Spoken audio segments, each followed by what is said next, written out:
All right. So what are we going to talk about today? We're going to talk about what do I mean by lexical category? What are the major categories in English? How do you tell one from another? Like if you're actually looking at real language, how do you tell what's what? And also in passing, this isn't a separate thing, but just something we'll talk about a few places. Some of the ways in which the traditional concepts of part of speech don't quite capture exactly what is going on with the way language actually works. Okay. So, what do we mean by lexical categories? Basically, all we mean there, that's just a fancy way of saying classes of words. In other words, what we observe when we look at language is that certain words, independent of their detailed meaning, tend to behave very much like other words. In other words, we can group words into categories, and all the words in those categories show a consistent set of properties. And so we can say that these words have similar behavior, right? They fit in the same slots in the sentence. They show similar forms. Their morphologies undergo common variations, things like that, right? Traditionally, these are called the parts of speech. It's a little more complicated than that, but that's the core idea, behind it. Now, parts of speech are something that, however little you know or think you know about grammar, you probably remember a little bit about the parts of speech, or at least the most basic ones of them. So, what I would like to do is open with a little warm-up, a little brief quiz for you. This should mostly be pretty straightforward. I threw in a few little potential tricks if you're overthinking things. What I'm going to do, I'm going to just go through these questions to start with.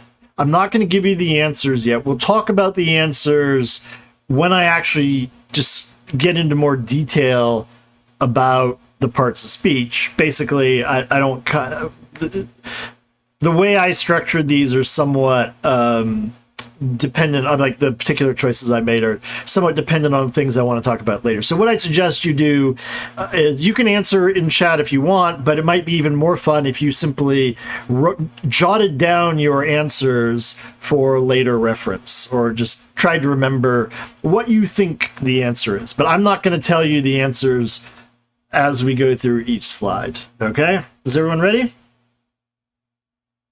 Oh, the other thing is these all come from the stuff we're looking at.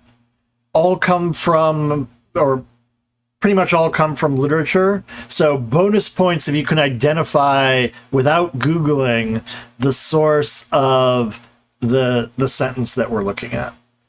Okay. So, first question: which of these words in the sentence is a noun?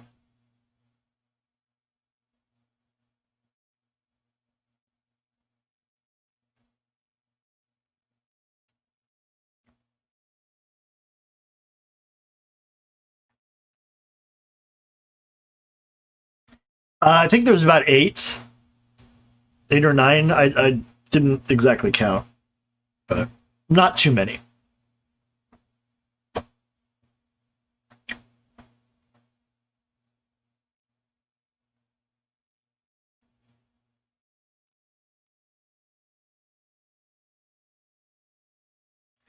All right, moving on to the next one. Which one is a verb?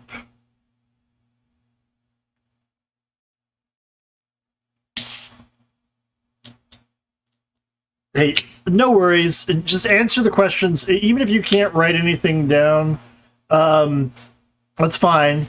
I mean, we're not going to grade it or anything. Just answer the question to yourself, and you'll probably, there's not so many of them that you probably won't forget, or see. I'll show them again when we go over the answers later. But I am sorry. I am really sorry, Santolo, that you have that injury. Hey, Polly. I mean, it's Polly. I'm reading chat. Hey, So Goes. How's it going? Good to see you here. Yeah, so we're doing a little warm-up quiz about, where practical sort of thing. You don't have to define what a verb is for me, but you have to identify the verb in the sentence. Or at least a verb in the sentence. All right. We can move on to the next one. Which one is an adjective?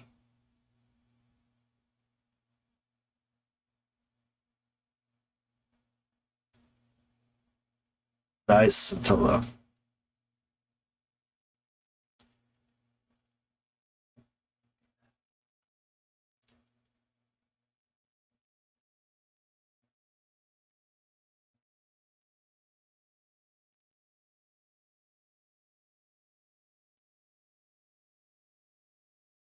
If I'm going on these too quickly, just let me know and I'll slow down. What I suggested is that you keep track of your answers, because I'm going to give the answers. I'm going to sort of give the answers a little bit at a time as we talk about like the different parts of speech. So I'm giving you like 8 or 9 questions in a row without revealing the answers. So yeah, you can just do the letter. We're going to come back to the. You'll see the question again.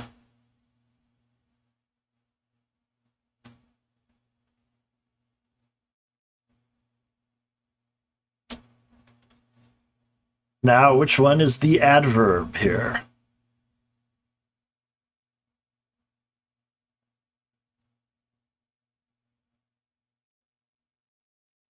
Good. This is not meant to be a hard. I'm not trying to like jam you up on these. These are meant to be pretty straightforward. There are 1 or 2 little tricks if you're not careful, but we will see. Is everybody ready on this one?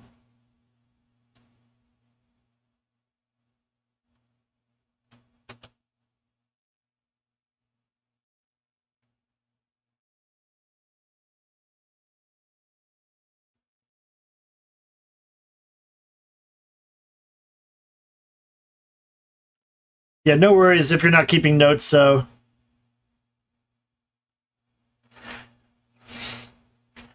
I deliberately left out I have slides which I deleted for questions about parts of speech that are not normally taught to you in 7th or 8th grade.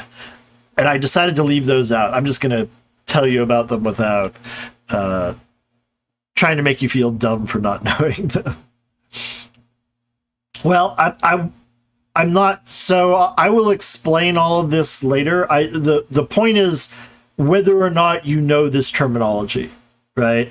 Take your best guess if you don't know it. But the point is to see what you know and how you can apply that knowledge in a practical sense right now. Yeah, no worries if you never heard about it.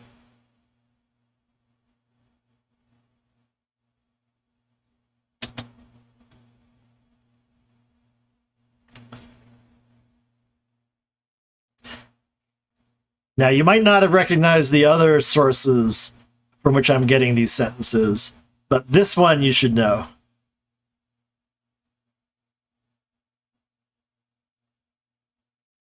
I mean, so you certainly would have learned it under a Greek term, which I don't know what it is, but.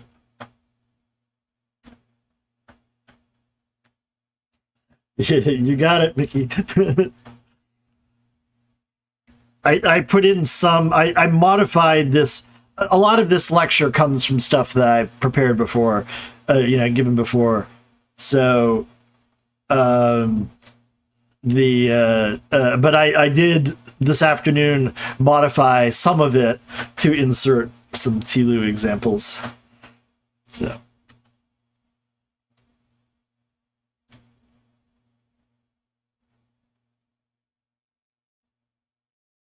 Here's another one that there's a reasonable chance you guys can identify right away what the source is.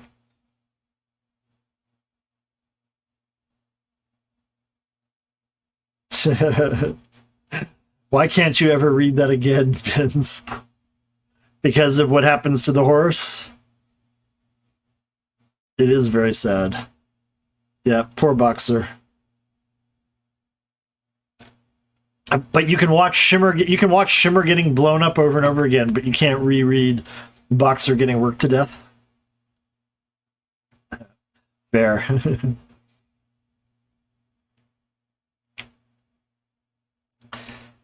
All right. We good on this one, or do you want a little more time for it?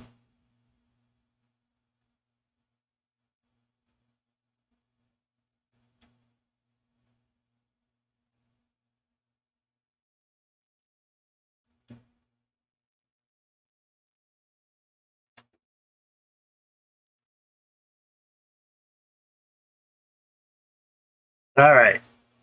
Which is I think this is the last one. Which one is a preposition?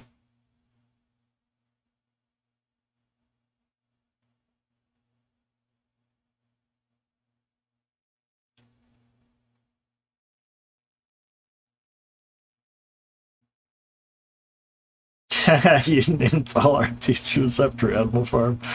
Oh my god.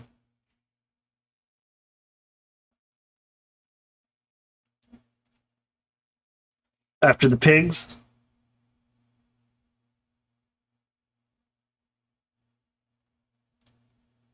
Figures.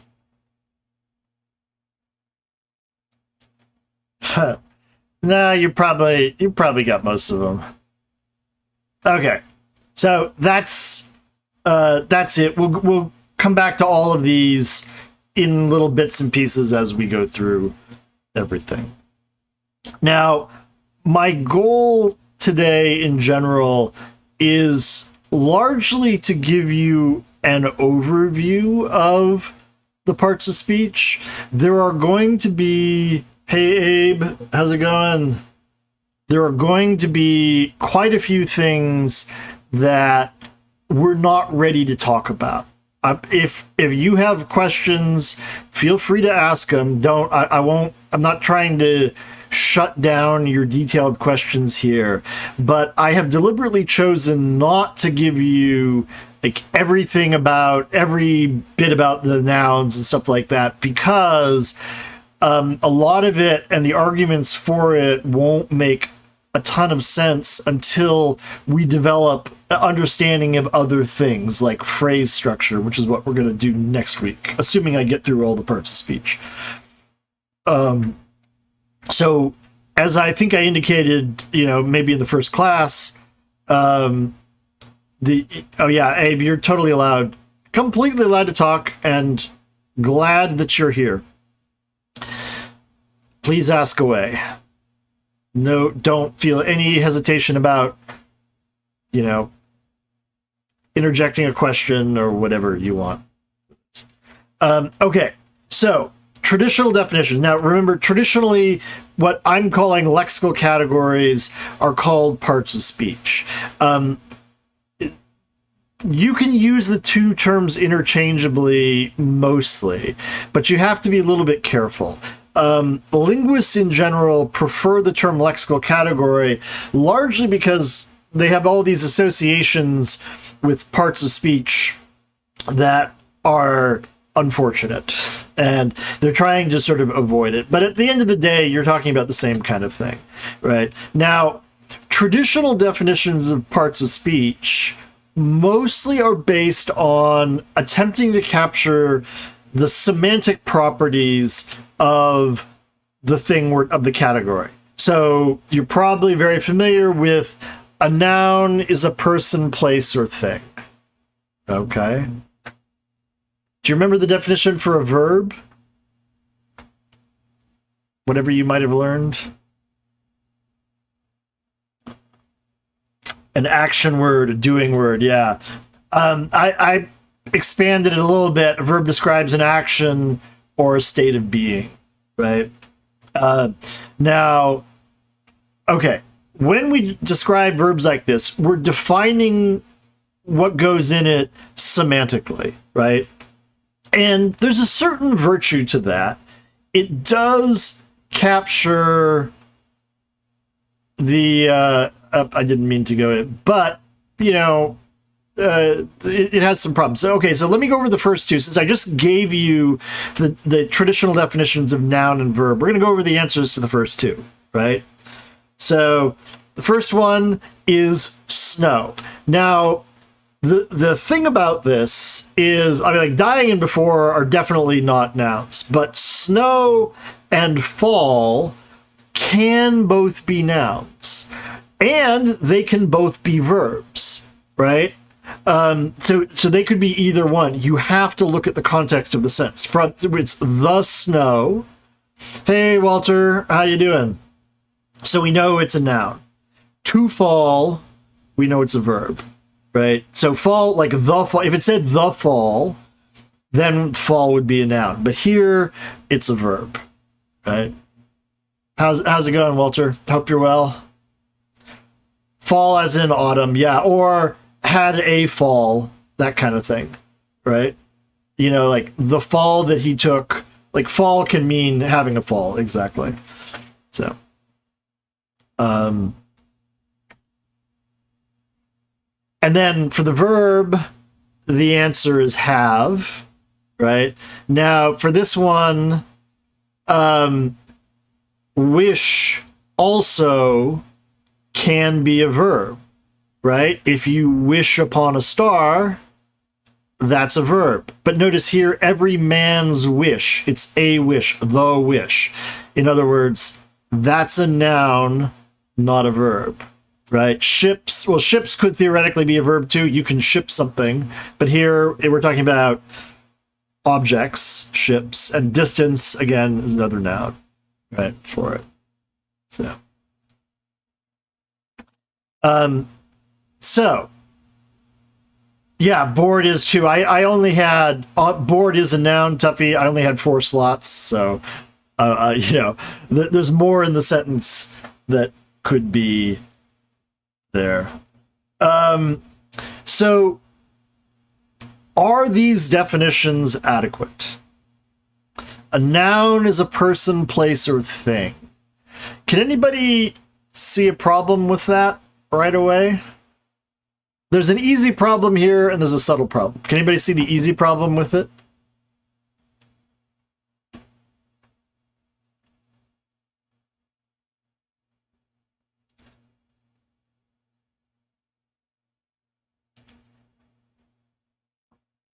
There are exactly, Walter, right? What would you do? Like, take it is noun a thing, or is, you know? Let's see. What do we use? Yeah, things. Yeah. Now, one way that people sometimes try to get around this is you add the word idea to the definition, right? A person, place, thing, or idea. I forgot I was going to say this. Let me come. Okay, so we can expand the noun definition: person, place, thing, or idea. However, if is something that's perceived in the real world, but we can have nouns so for things that don't exist in the real world, like unicorns or abstract concepts. Is democracy a thing that exists in the real world? Something like that, right? Okay, yeah. So we're talking about an idea now, but here's the problem. Once we, sorry to burst your bubble, Bins.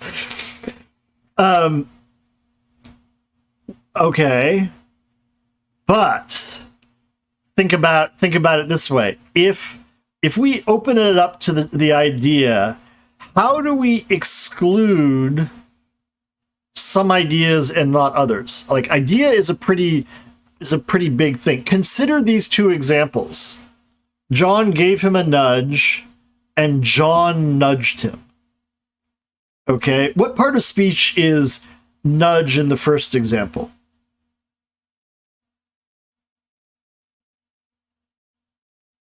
It's a noun, exactly. And what part of speech is it in the second example? It's a verb, right? Now, him is the direct object, Walter. Nudge is a verb in the second example, right? Yeah, and nudge is a direct object in the first example. But so the question is, like, how is nudge, the verb in the second example, not count as an idea? Isn't nudging someone, isn't that action an idea also? Right? In other words, by trying to incorporate something that we have to do to capture a wide range of nouns, it suddenly becomes incredibly difficult to distinguish it from verbs in any kind of principled way, right? Consider verbs. I mentioned action and state of being, right? Which is meant to capture, like John kicks the ball, there's an action. John is sad, there's a state of being. But what do you make of a verb like undergo here? Is this an action?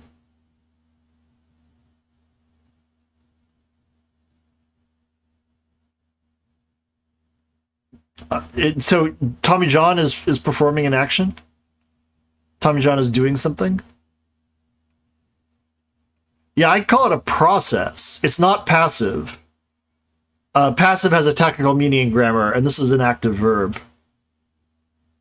He's having an action performed on him. Yeah, he's undergoing something, right? The question is, how do we revise our verb definition to encompass all of these things, right? I mean, we could say a verb tells us something about the noun, right? Or the subject, or whatever, so undergo tells us something about, what about Tommy John, right? But if you do this, by the way, so passive, some verbs in different languages are going to be mandatorily passive or active that don't have the same thing. So even though Greek has a passive and active voice just like English does, sometimes we require certain verbs to be passive or active, right? But this one, trust me, is an active verb, even though the action is performed on him. We'll talk about that in much more detail later, right? In fact, the confusion of what we mean by passive voice is a very, very pervasive thing. I have seen English teachers screw this up. But it has a technical meaning, and we're going to use it in that technical sense, not simply to mean somebody having something done to them, which is conceptually overlapping, but not the same thing. So if we say a verb tells us something about a noun, the problem with that is, now how do we distinguish verbs from adjectives? I mean, doesn't an adjective tell us something about a noun?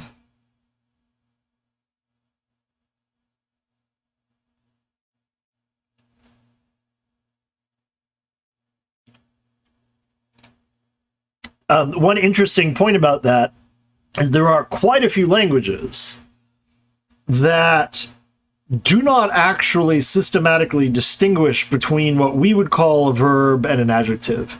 In other words, in many languages, verbs, that's a slightly separate thing, Mickey. We'll get to that. Again, we'll touch on that a little bit today, and then we'll get to it in more detail when we look at verb structure and noun phrase structure.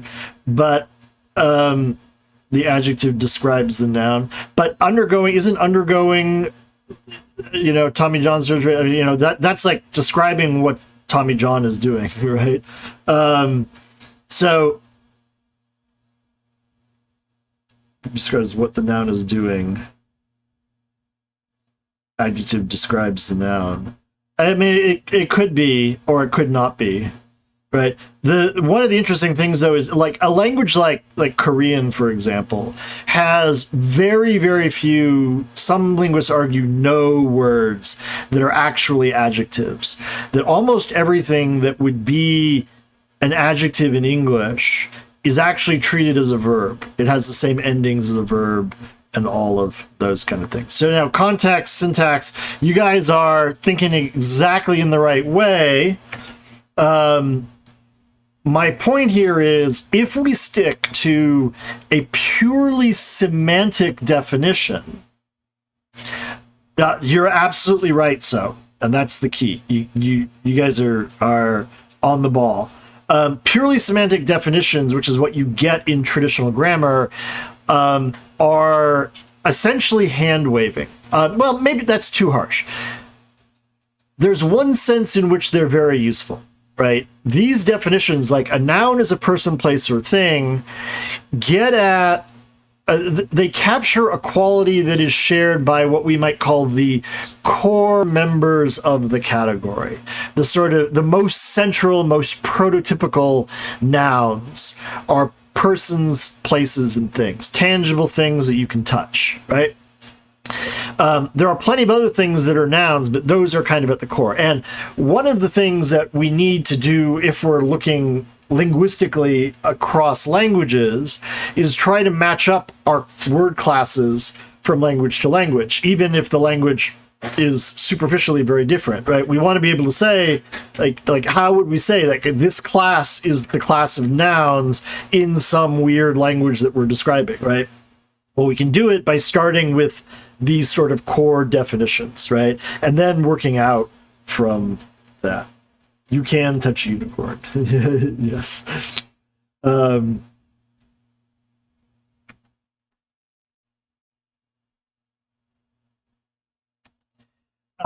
Now, before I go on to like how we're going to approach these lexical categories, just a few more comments on the way that traditional parts of speech are defined and why there's some problems with the way a lot of the traditional grammar books describe them. The first is a lot of these are dependent on categories of Latin grammar. And this is just a historical fact about the way that the study of English happened, right? You know, people started describing English coming from a tradition of knowing the grammatical description of Latin, which had been around for a very long time. And so they naturally used those categories to apply them to English. And in some cases, those categories worked perfectly fine. In other cases, they weren't a particularly good fit. So, for example, there are some categories of English words that simply do not exist in Latin. One of those are like the articles, the definite and indefinite articles. Latin doesn't have those. How do you deal with those, right? You can shoehorn it into the existing categories. You can create a new category. Even in traditional grammar, people couldn't make up their minds with this. So a lot of people just tried to force it in. Latin eventually settled on 8 parts of speech. And so a lot of traditional grammar books have stuck with 8 parts of speech to describe English, right? 8 main parts of speech, I should say. The other thing is there are some categories that are distinct in Latin that aren't in English. In other words, English simply doesn't have the equivalent thing, right? And so sometimes you will see grammar books that try to impose these distinctions on English when English really doesn't make them, right? What we are looking to do is describe English categories as they work in English, right? If they overlap with Latin, great, but the way Latin was described a couple thousand years ago is not a perfect reflection of universal grammar that can be used for every language, right? English is incredibly different on a syntactic level, on a grammatical level from Latin. And so, you can't just willy-nilly apply those categories. Another thing that we'll see, and I'm just kind of going to point this out in the beginning, but this might not make a whole lot of sense, is that in a lot of these grade school grammar books, the way they talk about concepts like a noun or a verb or an adjective are applied to more than one word at a time. Right? What I defined everything for you, it was as a lexical category, as a word category. But in a lot of cases, they'll call something a noun or a verb or an adjective that is actually a whole string of words, a whole unit, right? The reason they did that is basically they just didn't have any other vocabulary to talk about this stuff. But we have a better vocabulary for that, right? And so I'm going to use that more precise vocabulary. The reason why I want to warn you about this is when it is that way of thinking about things, of like this string of words is an adjective, persists in a lot of the grammatical education that you may have been exposed to and a lot of the books that you may encounter. And you got to be really careful of it because it's not accurate and it can lead you into certain, what I like to call, it must be so reasoning, where like, oh, this is an adjective, therefore it must be so that blah, blah, blah. You know, when it's probably not actually an adjective, you haven't, you know, you've been applying the wrong thing because of this sort of misapprehension. Right.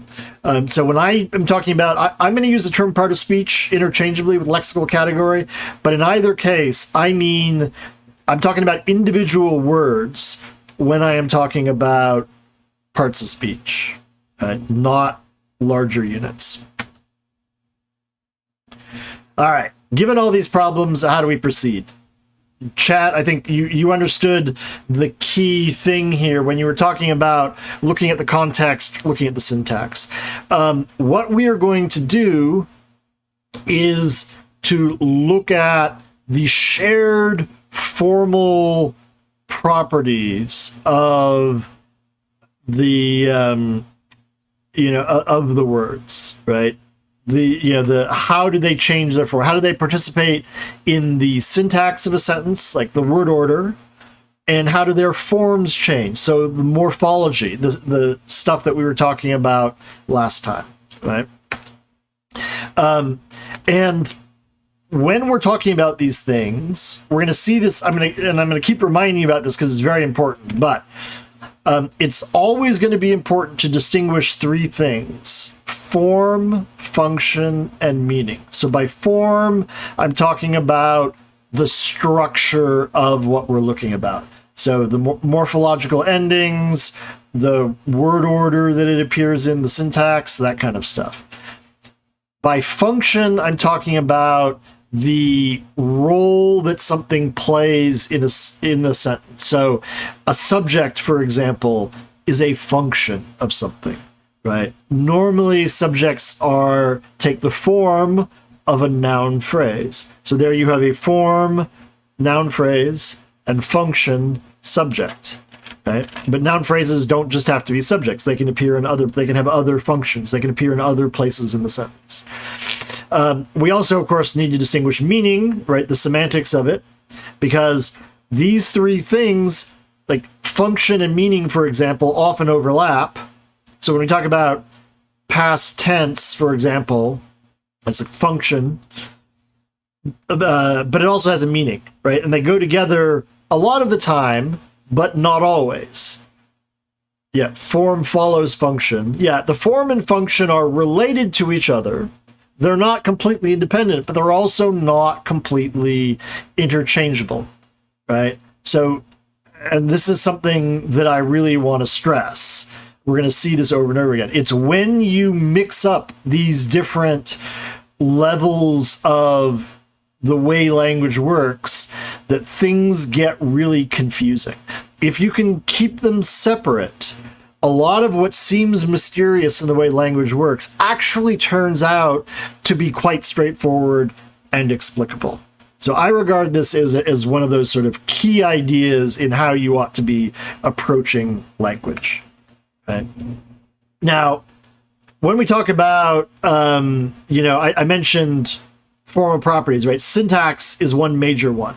And so we can look at things as to where they can appear in a sentence, right? And we can look at this, we can think of this in terms of like a frame sentence where we've got a blank that we're going to stick various words in. So she has no blank is a frame that allows us to test for a lot of different nouns, right? So notice nouns fit in this blank. She has no worries. So you can think of dozens of nouns that can go there grammatically, right? You know, give me all the ones. Give me some that you can think of.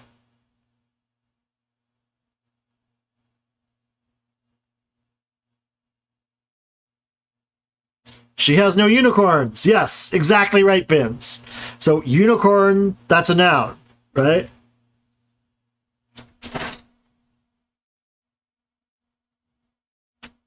Notice what we can't, equally to what we can put in there, notice what we cannot put in there, right? We can't put in a word like replace. She has no replace. So a verb, which replace is, excuse me, won't work. She has no happy. She has no happily. Yeah. She has no into. See, none of those work, do they? We could convert happy to a noun. She has no happiness, and it would work just fine. No replacement. Yes. That's not strictly accurate, but you're getting at the right thing. For now, let's just say this is a slot that requires a noun, right? We can go into more precision about what's going on later, but this is a slot that requires a noun. So we can use this if we're unsure whether something can be a noun or not. We can shove it in a sentence like this as a test for it. Me happy. Yes. Obviously, you can utter ungrammatical things all the time, right? We're implicitly saying we're looking for things that are felicitous for the vast majority of native speakers in ordinary contexts, right? Now, okay, verb frame. She can blank, right? You can only put a verb here. I've got the something in parentheses because some verbs require something after them and some verbs don't. We talked about this a little bit last time. So she can worries, right? So that noun that worked in the first one doesn't work here. Yeah, run, jump, skip, kill clickers. You got the idea, Bins, right? She can replace something. She can happy. She can into. She can cheerfully, right? None of those work by themselves, for this. She can cheer. Yes. She can shiv. Very good, Walter. Yeah. She can happy. Can happy more. Yeah. She can cook. She can headshot. Yep. You can headshot something. She can molly something. Now we're getting to something there. Okay. We can move on because this is thing. Now notice Tilu 2 examples, you get extra credit. So notice that the semantics of the word doesn't determine what can by itself. The meaning doesn't really determine what works in the slot, right? My daughter's both graduation from college. I think we can easily see that does worry is a verb. Yes. Yes, Abe. Worry is a verb. I worry, you worry, he or she worries. I worried yesterday. Yeah, that's a verb. Yep, exactly. Does not compute. But notice, my daughters both graduated from college. no big deal, right? But graduation are, one's a noun and one's a verb, but they're talking about exactly the same idea. Yeah. Yeah, no worries, Abe. I know it can be hard thinking about these things in a different language. Right? So the point is here, this slot takes a noun. We're not saying this doesn't work because graduation is the wrong idea. We're saying it doesn't work because graduation is a noun and we need a verb, right? Now, some of the examples that you all gave, and when we're talking about worry here, she can worry. Like I gave worries very deliberately in the plural in that earlier example because that's a plural, that works as a plural noun, but it does not work as a base form of a verb. So to worry, right? But some words can fit multiple frames. Can you think of some words that could fit either sentence? In fact, Abe just gave one, which is worry. She has no worry. She can worry. Can you think of some others?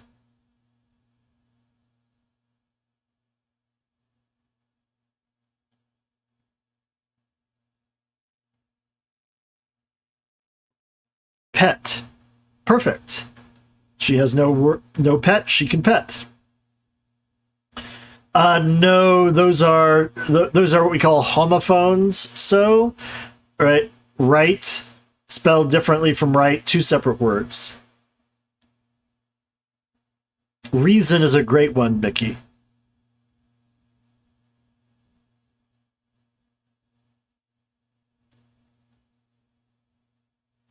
Humor. Actually, humor would work. She has no humor. She can humor you. Joke. Joke works perfectly, Abe. Yes. See, there are lots of words that can be either a noun or a verb. And this is exactly what we saw in the little warm-up questions that I gave you. Fear, good one.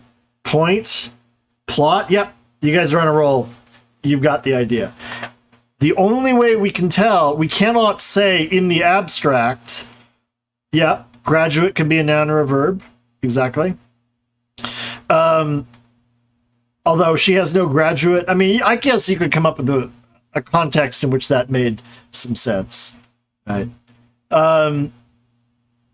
Yeah, graduation does not compute. That tion ending, remember we talked about morphology last week, and I mentioned derivational morphology tends to turn something into a particular part of speech. That shun ending is a noun ending, right? And so it is not common, yet rhyme, that works. Yeah, you got the idea. There's a ton of these. In other words, we cannot tell in the abstract what a lot of words part of speech are. We have to look at it in the context of a sentence, which is why I gave you actual sentences rather than just saying, just giving you a list of words to say, which of these is a noun or whatever. Okay.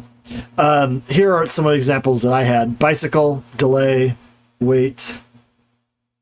She has no right. She can write. Yeah, a right can be a noun or a verb.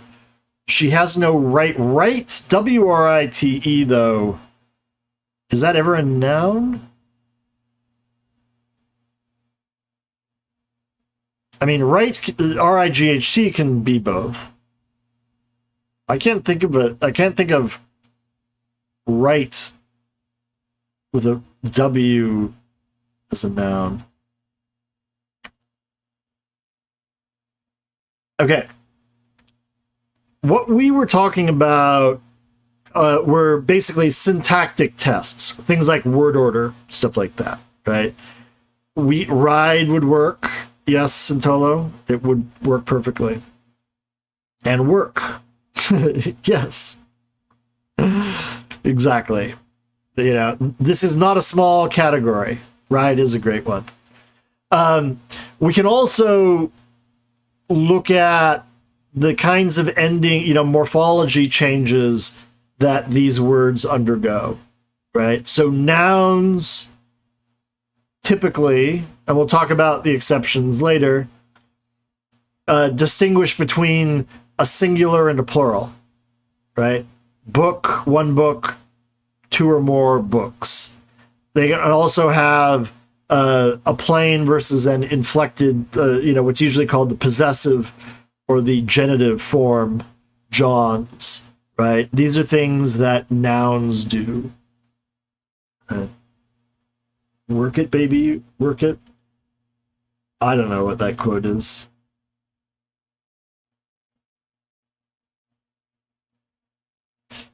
Verbs, right? We have third person singular present tense, the S ending. We have the ED for the past. We have the ING ending.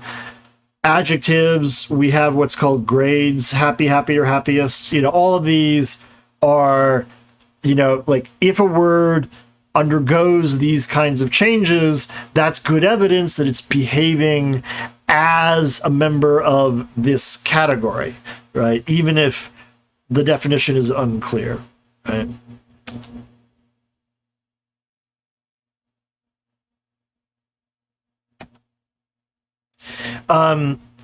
So those two kinds of tests, syntactic, morphological patterns, these are the best ways that you're going to be able to tell whether something belongs to a particular category. Right? The meaning, not so reliable. However, there are complications. It's not quite as easy as I might be, implying. The first thing to be aware of, and this is again another general point about the way language works, is the idea of a fuzzy category. And this may or may not be something you've run across before. But when we talk about fuzzy categories, we're talking about sets that don't have clear boundaries the way that you might think of in terms of, say, a Venn diagram, right? In classical logic, right, you've all seen like the Venn diagrams where you have these nice, neat things, and things are either inside or outside the boundary, right? With fuzzy categories, it is more helpful to think of it in terms of a core, which contains prototypical members, and less prototypical members. And there's not necessarily any hard and fast dividing line where you can say this thing is absolutely in or outside of the boundary. I mean, the central members are clearly in it. And then the peripheral members will have some, but not all of the features. So to take a non part of speech example, when I mention, say, a dog, the word dog to you, what kind of dog do you think about?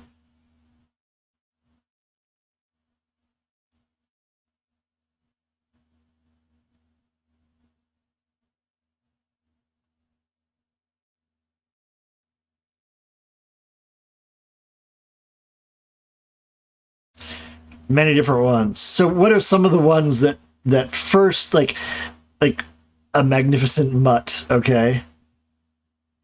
Like, are there particular breeds that you would regard as like, okay, this is a dog? Schundels? A Newfie, okay.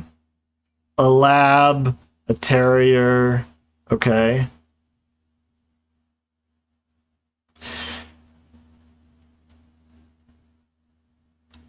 Is a German Shepherd, yeah. Poodles, yeah, okay. Boxer, Rottweiler, Shepherd, Lab. Bear, yeah, bear would be a prototypical dog. Yeah. It's interesting. Greyhounds. So bigger dogs, yeah. So you most of the dogs that you're mentioning are medium to largish dogs, right? Lassie, yeah, Shiba. Now, Chihuahua, Mega, just because you own a Chihuahua, but is a Chihuahua the first thing you think of? Is that like a prototypical dog to you?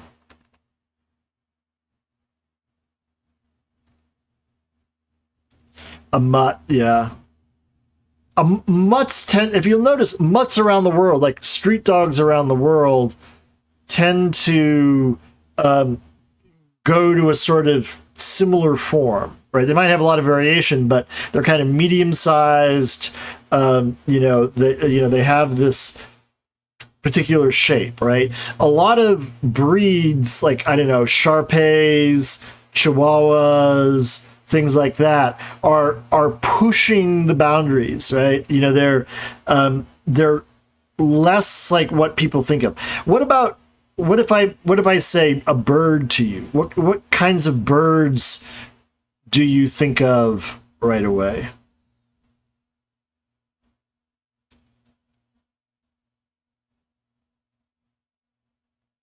Parrots. Yeah. Fair. Seagull, Tweety bird, canary, yeah, cardinals. So it was like songbirds, particularly, maybe eagle, maybe like raptors, also things like that. But nobody has yet mentioned. Although I was half thinking Bins would mention like an ostrich or an emu, just to be perverse, but or a penguin. Do those strike you? Do ostriches, emus, and penguins strike you as prototypical birds?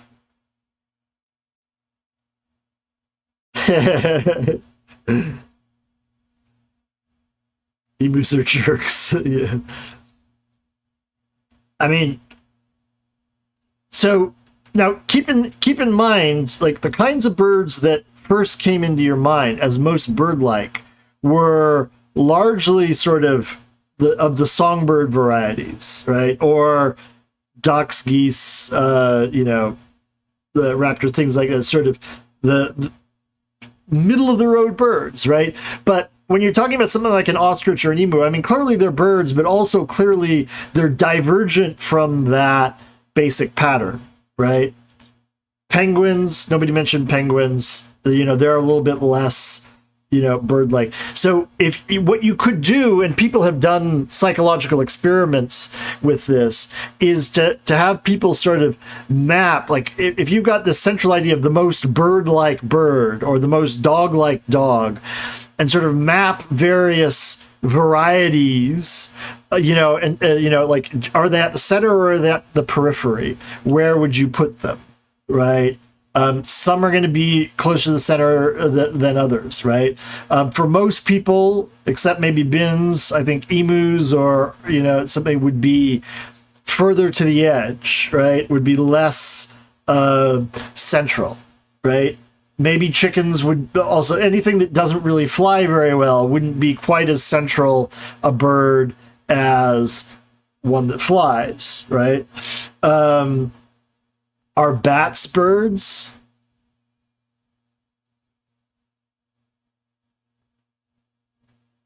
Nobody said eagles, but I did mention raptors.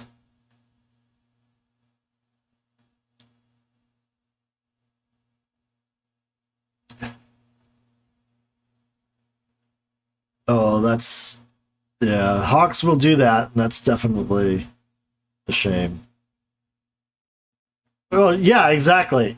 But I mean, that knowledge that a bat is a mammal is something that you've derived out of science books, right? If we just look at a bat, right, wouldn't we classify it as a little bird-like? Bat rodent, yes.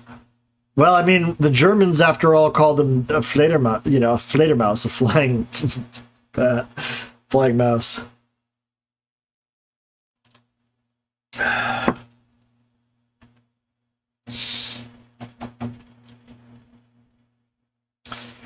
Um, so my point here is that in a lot of things, we have categories, or to take a human-derived category, what does it mean to be rich? Right? We have, obviously, there's a certain group of people that we would clearly call rich. No question. Right? But then, where's the dividing line? Where's the boundary? Yes, exactly. That's my point. So, right, there are no, like, we have a category of rich people, but exactly where the boundaries are unclear. And at the periphery, you could call somebody rich or not. It's like, okay, whatever, right?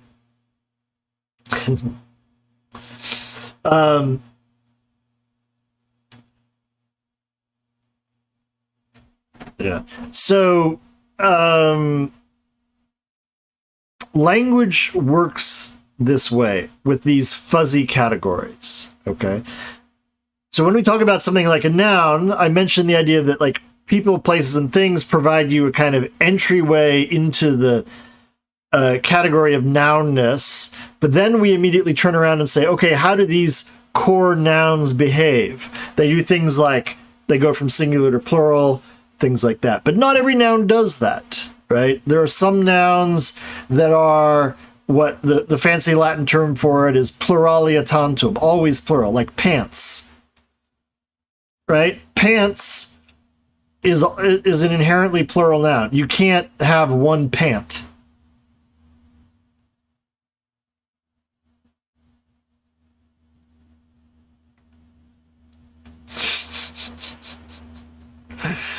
Mega trolling. Enjoy the pant. You can have a pant. Well, you can. Yes, but that's a different thing than. That's fair enough, Walter. But that kind of pant is very different from a piece of clothing. Yeah, exactly. Scissors is another one. Right.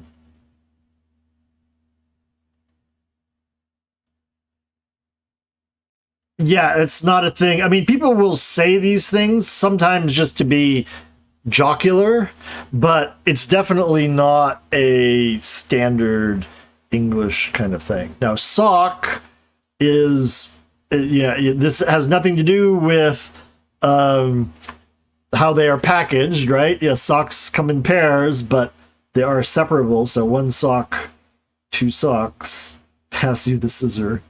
Yeah, that is not standard American English bins. So no single test is going to work for all members of a category. This is the thing. There are going to be subtypes and things like that that we'll have to look at. So the blank may exist. Now, a lot of nouns can fit in here, right? Bins. Too gullible. Or I'm being gullible and you are being sarcastic right now.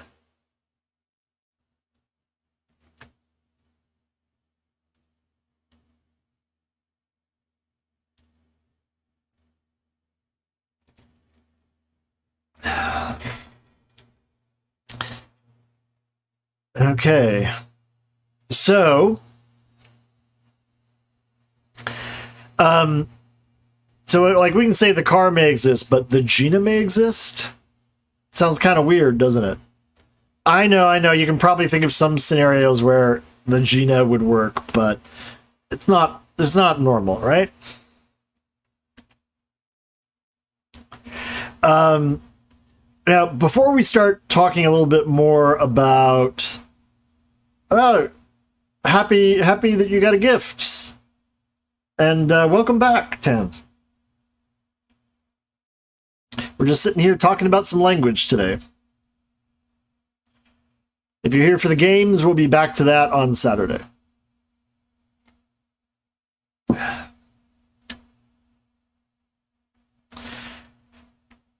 So before we get into talking about individual categories, yeah, it doesn't go with genus, so yeah.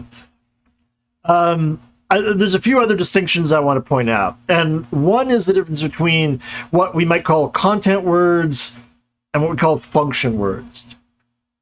Content words are really what we mean when we're talking about the core meat of the sentence, the words that carry most of the meaning, right? The nouns, the verbs, the adjectives, the adverbs. These are the things that do the heavy lifting for transmitting a lot of the information in the sentence. And then there are the words that serve as a kind of grammatical glue, right? To bind things together. These we call function words. Right? So, and broadly speaking, some categories tend to be mostly content words, and some tend to be mostly function words, right? Content words are relatively easy to add to the language. Right? You can invent. We talked all last week about how you invent new words for these things. Function words are much more difficult, right? It's very difficult to introduce a new grammatical marker, right? Or things like that. And for one example of this, think about people who have tried to invent new pronouns for English to try to fill in the gaps in the system, right? You're uncomfortable with any of the options that the language gives you, he, she, they, it, whatever. And so you invent a new one, right? You eat salt. Okay.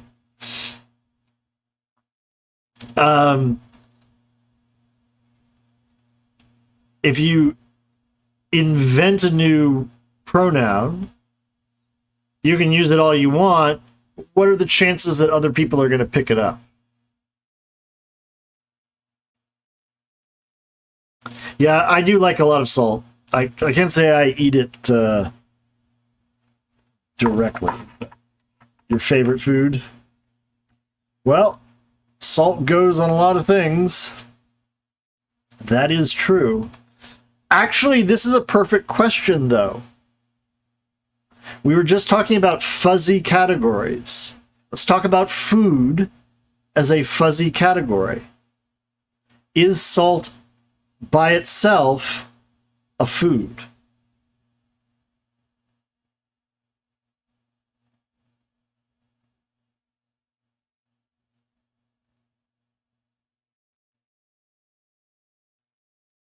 Salt is definitely a mineral.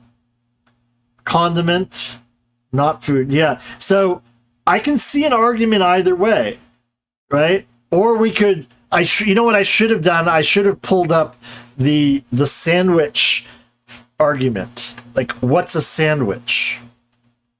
Right? Is a taco a sandwich? Right? Yeah, it's something you can eat, but is it a food? Right?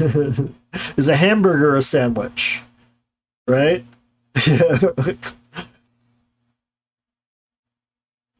Yeah, you eat it with itself, but it might not. I mean, just because you eat something doesn't necessarily make it a food, right? I mean, you can eat. There are some people who have pica and literally eat dirt, right? Which is not clearly a food, right? I mean, so salt is a necessary nutrient. Does salt? I don't believe salt provides any calories, right? So if you argue that food has to have calories to it, then maybe salt wouldn't count. But my point is, trying to set up a hard and fast dividing line and say this is or isn't food sort of misses the point of how we're actually conceptualizing things. We have things that are more food-like and things that are sort of food-like. So we have the central members of the set and we have the peripheral members of the set, right? Right. Water would be a core drink, right? But drinks, but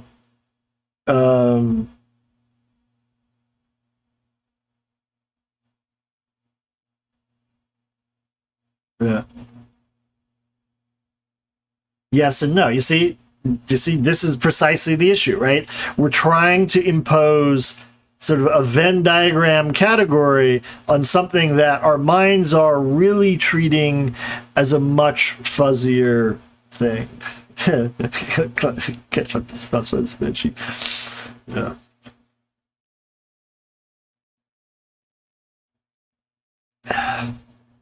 So can there be such a thing as liquid food bins?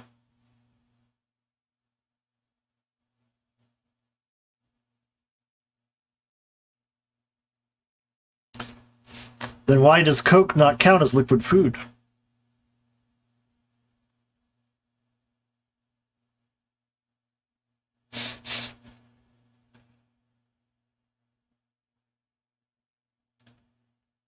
You think it does? Okay.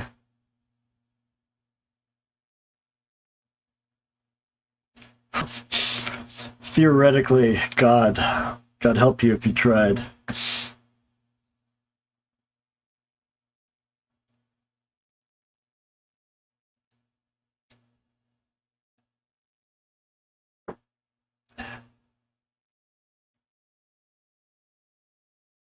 I certainly hope so, Walter.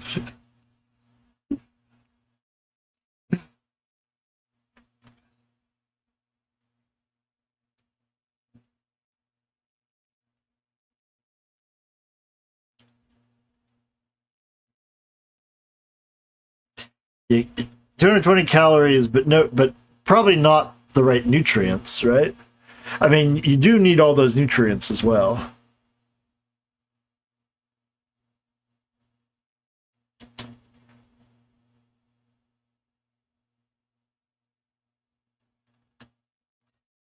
All right, meditate on the boundaries of food and drink. Um, the open versus closed category is closely related to what I was just talking about in terms of adding. And by the way, if you can survive on Coke, the same argument goes for surviving on alcohol, right? I mean, nutritionists do call that stuff empty calories for a reason, right? Um, An open category is one that freely admits new members. So we can create lots of new nouns. That's easy. A closed category is one that is resistant to new members, right? The new members that get added are usually very slowly changing. You can find exceptions in some languages here and there, but in general, it's, the wait, what fed the slaves, Walter?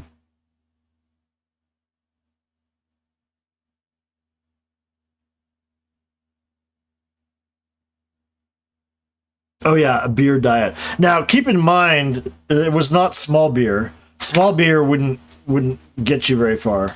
Yeah, I was looking up at it and going like Walter is arguing that they fed Coke to the slaves.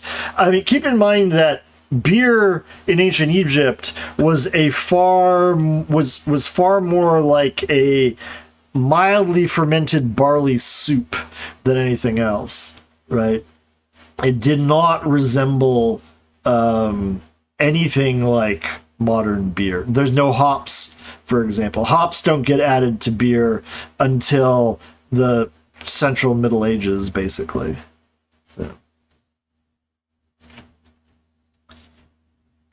So yeah, lots of sugars and Yeah, barley water. Wait, beer is bad water. Drink beer instead. Oh yeah, that's probably a myth, by the way, Santolo. Almost certainly a myth. I mean, certainly there was bad water in medieval and early modern cities, but I ran the numbers one time on. Used to do research in this stuff, and for the Middle Ages, you always hear these things about how everybody drank beer because the water was no good. First of all, in the rural areas, the water was fine, and secondly, I mean, it might have had poop in it or something like that, but it was certainly adequate. That's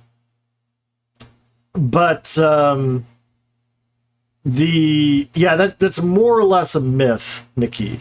I mean, because if you think about it in economic terms and calculate the yields of crops in the medieval period, really anything up to early modern period, and how much is required to brew beer, even a very modest, like what would now be called, or what would have been called in Shakespeare's time, small beer. It turns out that in order to give everybody like enough liquid to live on, if they're just drinking beer, you would basically have to use the entire grain output, like just within England, the entire grain output of the country just to brew the beer, watered down beer, right? So, no bread, nothing else, right? All the grain has to go to brewing the beer in order to do that, right? It's, well, or, so it's not really plausible, right? It is certainly true that the wealthy could, if they so chose, have lived in a continuous drunken haze. And one of the reasons why, by the way, why we have these ideas is, like if you look at the records of a lot of medieval monasteries, for example, they have these daily allowances of beer for the monks that is really high. It's like a gallon of beer a day or something like that. And just remember that these monks are not like impoverished people. They're actually like coming from the wealthy aristocracy, right? But you cannot infer from what a bunch of cloistered alkies were doing to the general behavior of the average, about 4 bins, about 4 liters.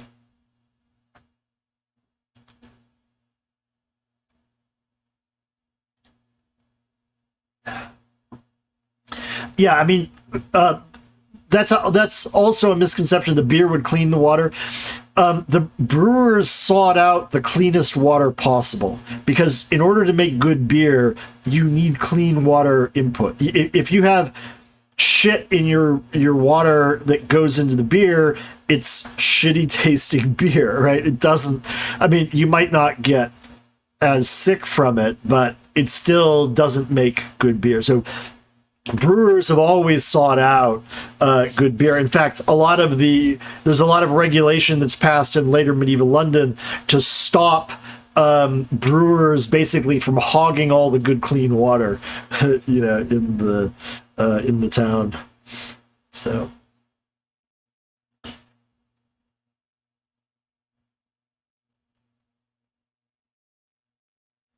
Yeah, so that's true. Ancient Greeks, yeah. If the only barbarians or alcoholics were the ones who did not water down their wine.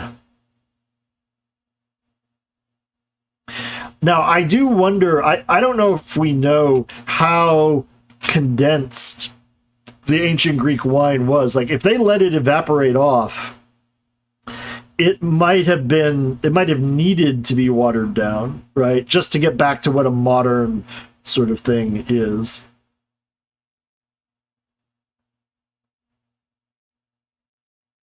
Yeah. Yeah, probably was.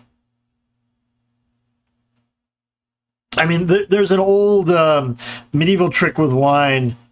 It's not the same. It's ice wine, but it's not the same as modern ice wine. Like German, like you get ice wine they make in like Germany. It's made a different way, but the old way to make it was basically you leave out a vat of wine in the winter time, and then it freezes over. The water freezes. Alcohol has a lower freezing temperature, right? So then you just pull off the ice cap, and it's like cold distillation, basically, right? Where you're knocking off the water and leaving the alcohol, so you get a much stronger result.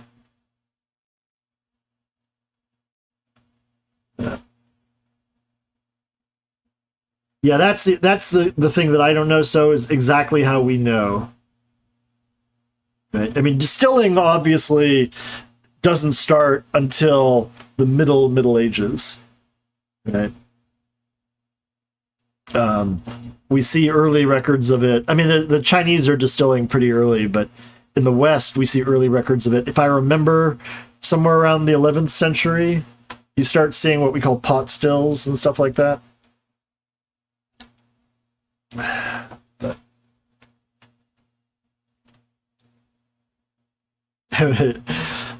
no shame about that. No shame about that. All right. I'm going to, as fascinating as all this alcohol conversation is, it's taking us far from lexical categories. Tie it back into parts of speech, people. Right? Tie your lushness into the topic for today. Yep, that's the idea, so.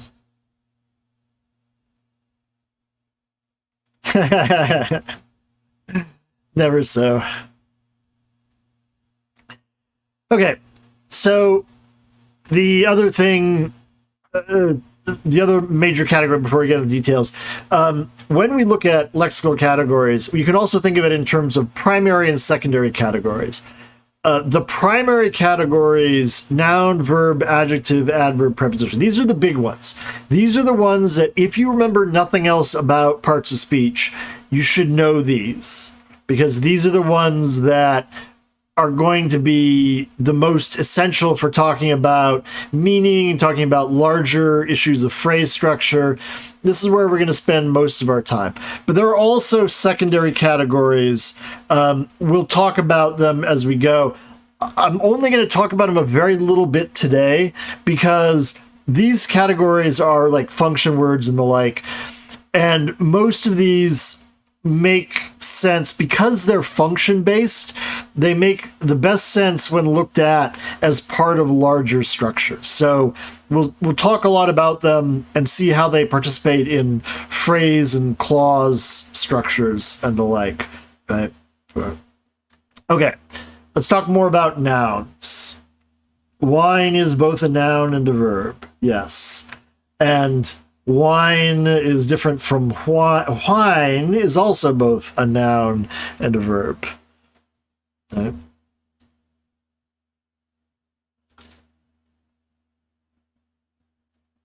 Yeah, I think so. You intended that first wine to be WHINE, but you can use wine as a verb. Like you can wine and dine someone, right?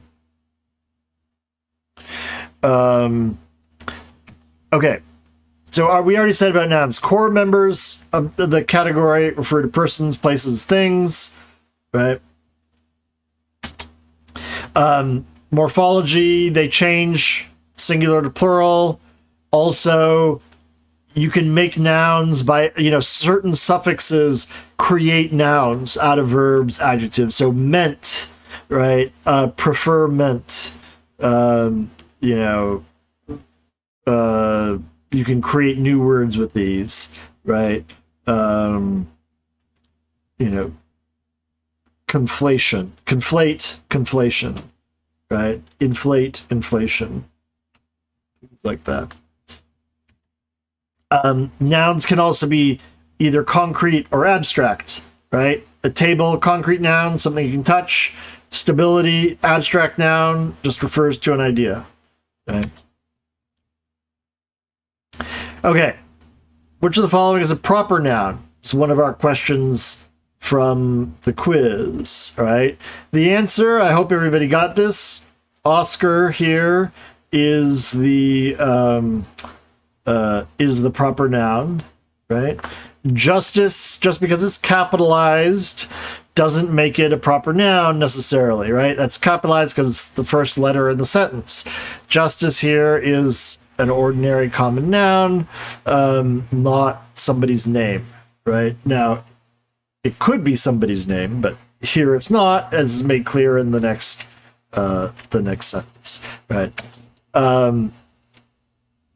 Now, nouns occur in various subtypes, of which Spoken Ball, how's it going? How you doing? Welcome on in. So, if justice was used as a title, would it be considered a proper noun? No. I'll explain more, but it's a great question. I actually have a slide on more or less that topic. But no. I'll explain the distinction later, but we'll get there. If I forget to answer your question, I mean, it'll be obvious when I come to the right slide, but I don't want to give it away quite yet. Okay, so different nouns, there are subtypes to nouns. And I want to talk about these different subtypes, right? So I saw blank, right? Now, as usual, I've mentioned this before, but for those of you who might not have been around, the asterisk indicates that we're asserting that something is ungrammatical, right? And by that we mean generally ungrammatical. Like few, if any, native speakers would say this unless they were trying to be weird or joking or doing something strange.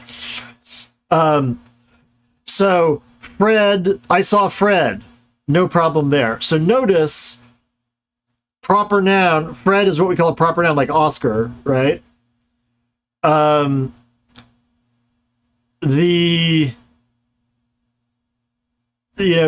really seem to work, does it? I mean, sorry, Fred work. I saw Fred works, but the Fred, a Fred. I mean, many nouns we can add the and a to, but not Fred. Some Fred. And notice, as I point out in the note, I don't mean some in the stress sense of remarkable, like that is some dude, something like that, right? No, I mean some just as like an amount, like, I'd like some cheese, give me some Fred. Seems kind of weird. The Freds, no, Freds. Yeah, again, no, not without particular context, right? Now, column 2 has another proper noun in it, but this one doesn't behave the same way that Fred does. What's different about this one in column 2? All right, Abe, thanks for hanging out for part of it. Have a good sleep, and we'll catch you later.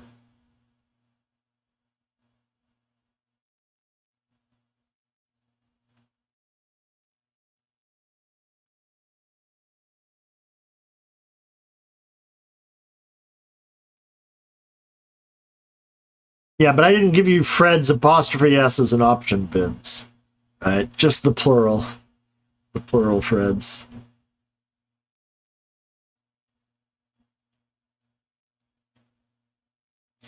So with column 2, the only one that, notice here, like in column 1, the Freds, like we can't add the, and we can't make it plural.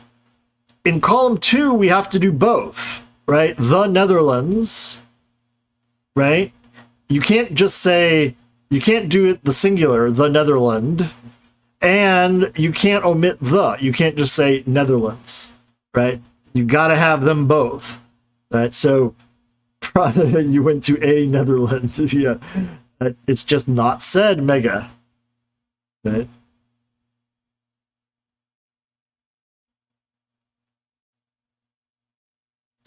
Yeah, I'm going to get to that exact. You're exactly right, Bins, and I'm getting to that. What we're talking about here is just sort of the ordinary case of it, right? The unmarked situation, the way these things are normally used.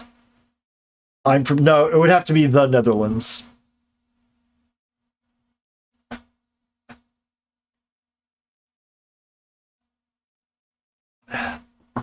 Now, column 3, yep, really. Column 3 is probably what we would call the most common type of noun, right? Notice here, the cat, a cat, the cats, cats. Those 4 are all possible. But notice you don't just say, I saw cat. I saw some cat. I mean, again, you can create a weird context where, like, I saw some cat splattered on the wall or something like that, but normally you're not going to say that, right? And I'll explain that usage in a little bit. That is very true, Bins. You come from the nether regions.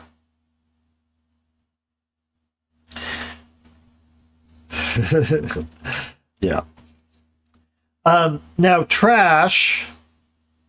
I saw trash works. Now, notice here, we still have a noun, but now the isn't required, right? You could say the trash, but you don't have to, right? But you can't say a trash. You can say some trash, but not, and you can't make it plural, right? And then with a word like stone, all of them work. I saw stone, I saw the stone, I saw a stone, I saw some stone, I saw the stones, I saw stones, right? All of those work. Okay? So, what kind of patterns are we seeing here, right?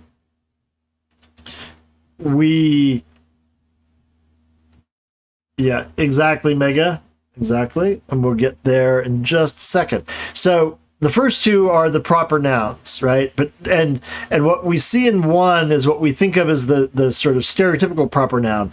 But notice words like the Netherlands show you that other possibilities exist, right? Now, trash and stone illustrate a different. Oh, so here's the proper nouns. Okay, what makes it a proper noun? There's no number contrast, right? Most of these behave like Fred, where singular only, no plural, right? Evelyn's, Cairo's, no, right? There are some that are plural, like the Netherlands, but they cannot be made singular, right? Most don't allow an article, right? The Fred doesn't really work, right? But there are a few exceptions. The Netherlands is one. A singular version, the Kremlin, is another, right? These are idiosyncratic sort of things. Right? Now, and this is getting toughy at your question about Chief Justice. One of the things we need to distinguish is between a proper name and a proper noun. Old tradition, Kiwi. The Ukraine is what it was called when it was a region of Imperial Russia, if I remember correctly, right? So, but then it has changed, right? So, proper name versus proper noun. So, strictly speaking, a proper noun is a noun, just one word, that refers to a unique entity, right?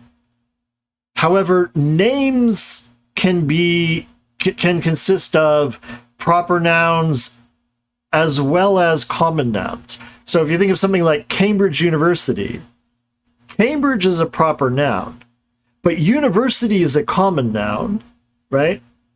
one university, two universities, whatever, right? Put together, you have a proper name, right? United States of America. America is a proper noun. United and states, well, states is a common noun, united is an adjective, right? But the sequence is a proper name. Okay, so that's the distinction here, right? United States of America is not a proper noun, right? It's a proper name. So Chief Justice, if I say Mr. Chief Justice, then I'm using that as a proper name, right? Even though everything in there, Chief and Justice, are not proper nouns. Does that make sense, Tuffy? If Cambridge had another university somewhere, okay, I don't think that changes anything. And there were two Cambridge. Oh, I see where you're going. Yeah, perfectly valid question. I've got a slide coming up on exactly that point. Or no, not a slide. I've got the next thing. We can convert. In that case, what we say is we have converted the proper noun to a common noun. Right? So if I say something like the Newtons of this world perceive connections, notice I'm no longer talking about one individual named Newton, right? I'm using that name as a stand-in for a class of people, the Newtons of this world. So if we've got several Cambridges, then that's no longer a proper noun, it's a category, right? It's become a common noun, even though it still might be a name, even though it's derived from a proper noun. We talked about eponyms last week, right? Words that have their etymological origin from somebody's name, right? This kind of conversion is a variety of that.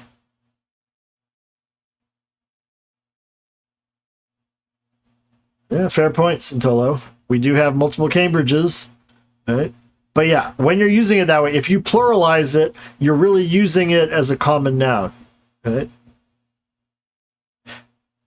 Yeah, MIT and Harvard are in Cambridge, Massachusetts, right? Rather than Cambridge, England.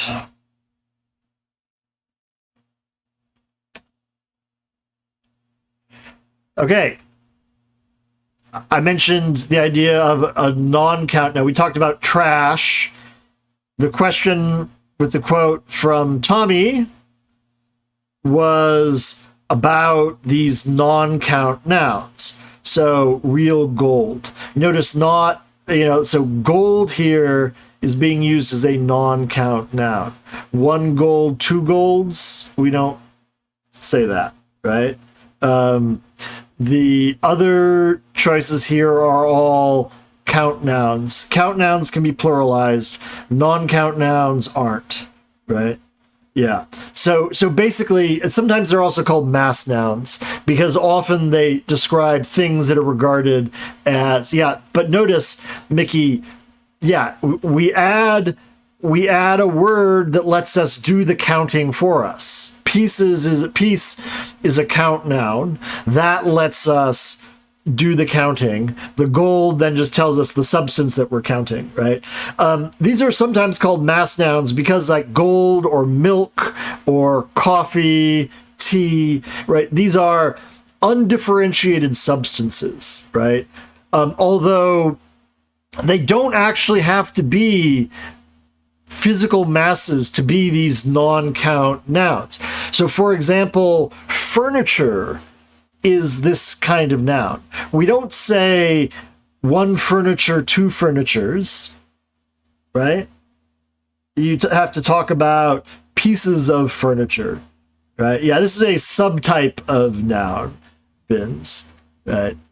A non-count noun. Right? And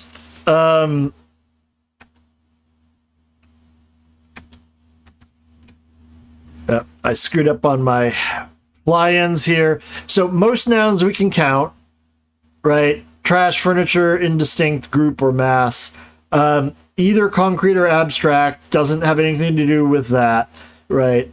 Now, crucially, that fifth column, words like stone, can be used either way. The meaning slightly changes, right? Notice what's the difference between talking about the stone used in this building comes from Italy versus the stone that broke the window was lying on the floor.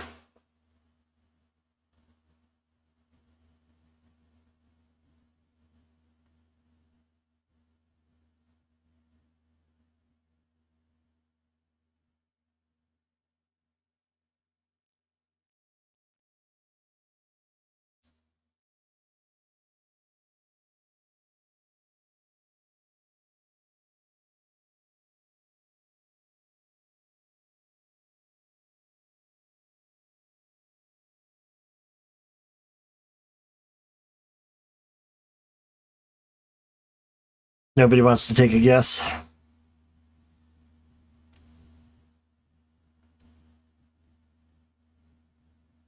Okay, the former is part of something, yeah. So you're definitely getting there, Mega, right? The stone in this building, we're talking about stone as a substance, right? The stone that broke the window, we're looking at it as an actual separate individual thing, right? That you can hold in your hand and throw at somebody.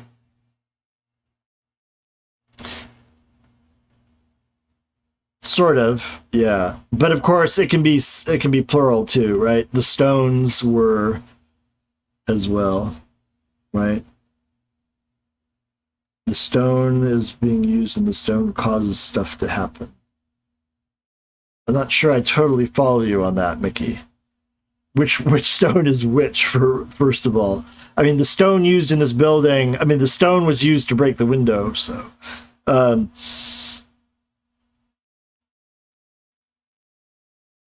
Second could be any type. Yeah. The material, the stone in the first one is material, right? The stone in the second one is a separate object. It's a question of whether it's, like the marble in this building comes from Italy, right? Just substance, or the marble that I'm, the little round thing that I'm shooting. But the other thing, and a few of you, I think, were like when you were talking about golds or things like that, or two Cambridges, it's nouns that are normally used in this non-count sense can be converted into count nouns if you give it the right context. Like normally we would not say two butters, but it's plausible to say she likes butters from Wisconsin better than those from other states, right? So here we're no longer treating butter just as a mass, but varieties of butter, things like that. So you could, in theory, talk about golds, in that way if you wanted. It's a little bit odd, right? But it can be done, right? So in other words, it's best to think about this non-count distinction as a way that we use nouns rather than like an inherent property that they always have. Perfect, Mega. Yeah, that's a use of gold that is a count noun.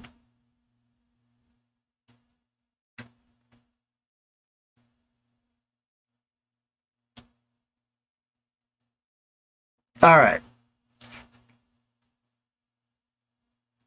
Which word is a pronoun? The answer here is which, right? Which is a pronoun. Which person, it's referring to the creatures, the pigs and men, right? For this, which is what pronouns do. This is one where you might have had some issues. You might have been fuzzy on what pronouns are.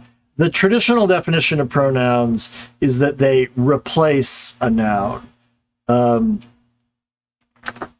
That's problematic in two ways.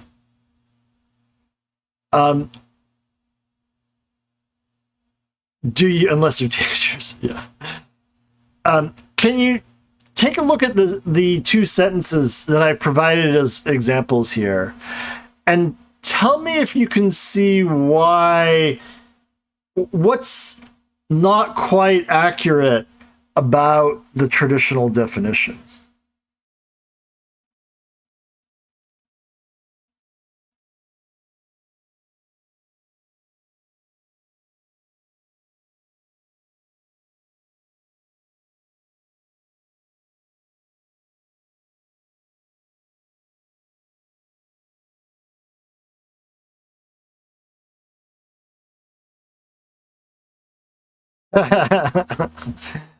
Oh, I hate pedants like that. My question was, okay, so we have this traditional definition that a pronoun is a word that replaces a noun. Okay. And I have provided these two sentences by way of an example for you to think about. And my question is, can you look at these examples and see how it is working here? And how accurate is the traditional definition?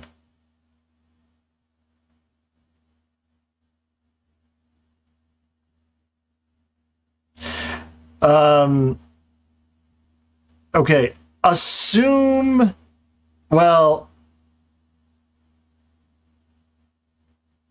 if you're looking at both, that's true.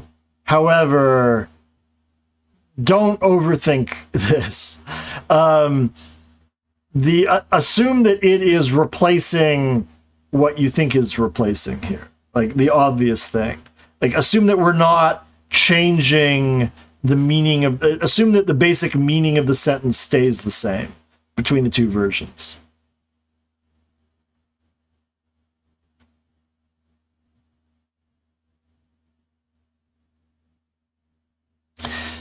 Okay, so that's pretty close to.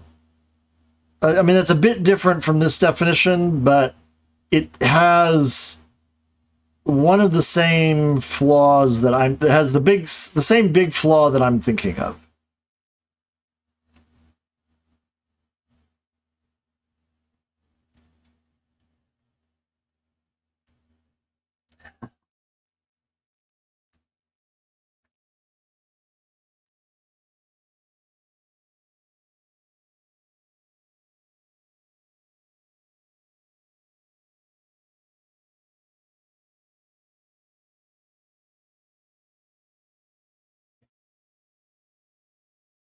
Okay, this example, I have taken this literally, and I have replaced a noun with a pronoun. Now, do you see what's wrong with the definition?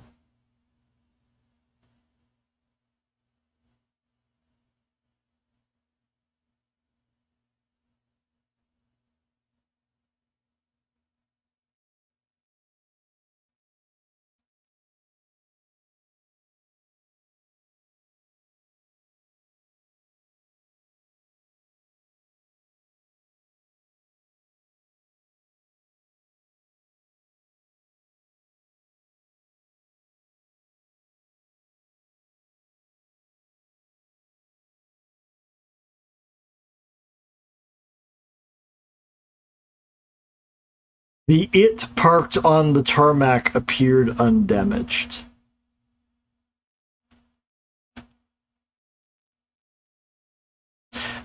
You guys are thinking too much in terms of meaning. I was telling you got to think in terms of form rather than meaning for this kind of stuff, right? It's much simpler than you are doing. Notice words that replace a noun. Okay, I replaced the noun airplane with it, right? That's clearly ungrammatical. What actually got replaced? It wasn't just the noun, it was this entire phrase, the airplane parked on the tarmac. This whole thing is replaced by it. In other words, it isn't substituting for an individual noun, it's substituting for an entire noun phrase. Okay. And the other thing is what we mean by replace, but that's more of a picky thing, like for it. Well, that's my remember. So I made the point that a noun refers to an individual word. It does not refer to a phrase, right?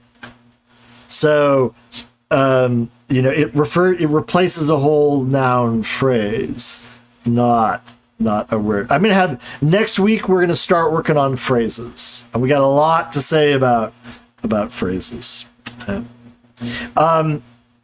Traditionally, pronouns are just like one of the parts of speech, right? But there's a lot of reason to think that, in fact, the best way to understand pronouns is as a special type of noun that has unique properties, right? But it just as a noun goes in a noun phrase, a pronoun goes in a noun phrase too. It's just a one-word phrase, right? Pronouns typically are the only word in that slot in a sentence that's normally occupied by a big phrase, right? Right. Yeah, this is one of the issues, of course, that we have here. If you don't get all this stuff right away, that's okay, right? One of the things that I had pointed out in the very first week was that a lot of this understanding comes from knowing a bunch of different aspects about how the language works and assembling them all together, right? But unfortunately, I can't give you all that knowledge in one go, right? So we have to do it sort of iteratively. I have to sort of point out a little bit of this, and we go to the other thing, and then we come back and we see one more thing, and we can, weave it together into something more complicated. And unfortunately, I am not. Hey, Davey, how are you doing this evening? Glad you could make it.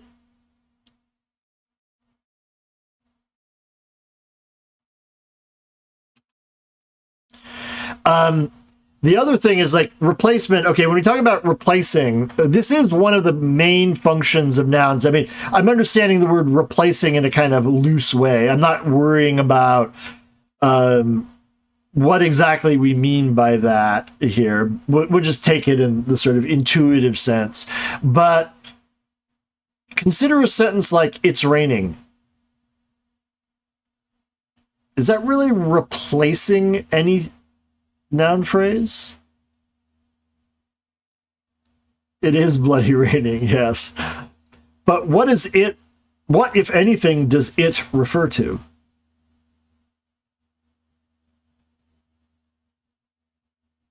It clearly doesn't refer to raining, right? The weather is raining. It doesn't sound right either, does it? The sky is raining. Again, I mean, while you can construct a sentence with "the sky is raining," is that really what it refers to, right? The clouds are raining, but you could say it's cloudy out. It's sunny out. The day, see, notice you can substitute a bunch of things, but there is no one particular word that this has to do. In fact, this is what is often what's usually called a dummy subject, right? In other words, it doesn't actually refer to anything. It is a placeholder word. And those of you who are familiar with a language like, say, Spanish, will be very familiar. Well, no, sorry, you won't be familiar with placeholder words, but you'll be familiar with the way that Spanish does it. There is another word that's a placeholder word. Like when we say, there's a lot to be said for something. In many languages, including Spanish, in equivalent context, you don't actually have a subject. You just say, if we were to translate it word for word, it would be "is raining" or "are three people," right? In other words, the subject is not necessary. English requires there to be an explicit subject, right? It's just a rule of English. And so when there's not much concrete thing to say, we just throw in a dummy subject for it, right? But notice it's not really replacing anything specific, right? Also, think about you, or this goes for I as well. You should ignore the haters. Is you replacing any kind of noun phrase?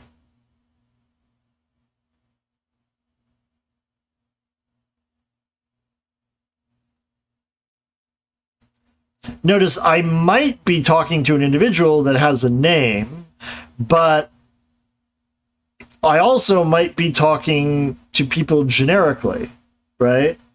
There doesn't need to be any particular individual named before we start using you. And I is probably even more clear, right? I mean, like, I is not replacing my particular name, right? It's simply referring to the speaker, whomever that happens to be. So there are certain pronouns that don't really replace anything at all. They point to Fred should. Fucking Fred. They basically point to entities out in the real world without ever replacing anything internal to the language of the sentence.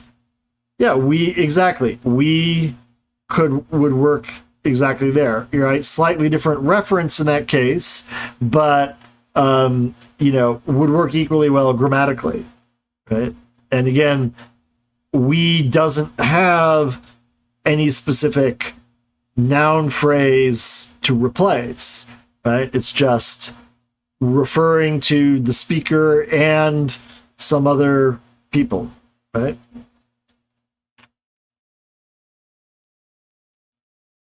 The speaker is talking to somebody, yeah, and that's how we interpret who they're talking to, right? But then in English is ambiguous with its we's in a way that some languages are not. If I say we are going to the beach to you, Santolo, do I mean that you and I are going to the beach, or do I mean that my daughter and I are going to the beach and you are stuck at home? Right? In other words, we use the same we whether the person that I'm talking to is part of the we or is not. In other languages like Tamil,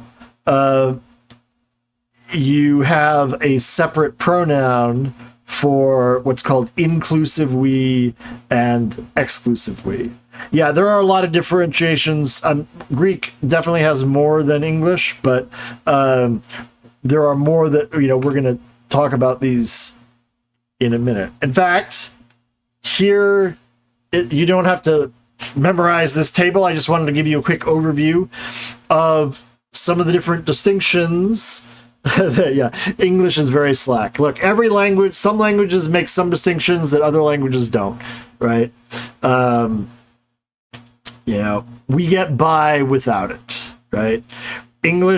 Present day English gets by more or less, at least the standard varieties, get by without having a distinct form between singular you and plural you.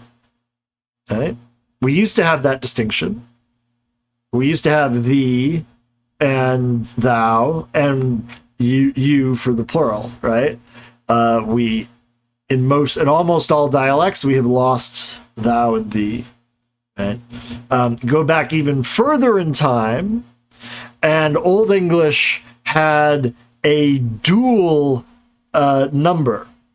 They had pronouns for we two.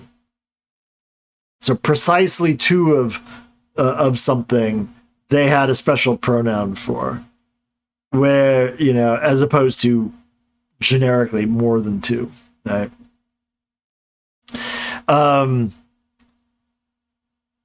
Some languages, a lot of languages mark the distinctions between singular and plural nouns Occasionally a language will, I mean, some languages mark exactly two, like the dual case. English only really did that with pronouns in Old English period, but Arabic does it. Arabic has a dual. There are a handful of languages that also have a trial. So they have a separate form when you have exactly three of something. Right? So what distinctions do we make with pronouns? And we'll talk about all these, the grammar of these later in more detail. First of all, pronouns distinguish number, just as nouns do, singular and plural. After all, as we said, they are a subtype of noun, right? They just make more distinctions. So we have, I versus we, right? He, she, it versus they. That's singular, plural. Reportive.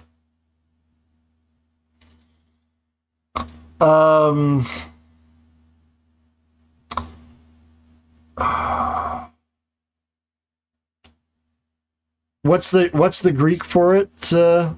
So?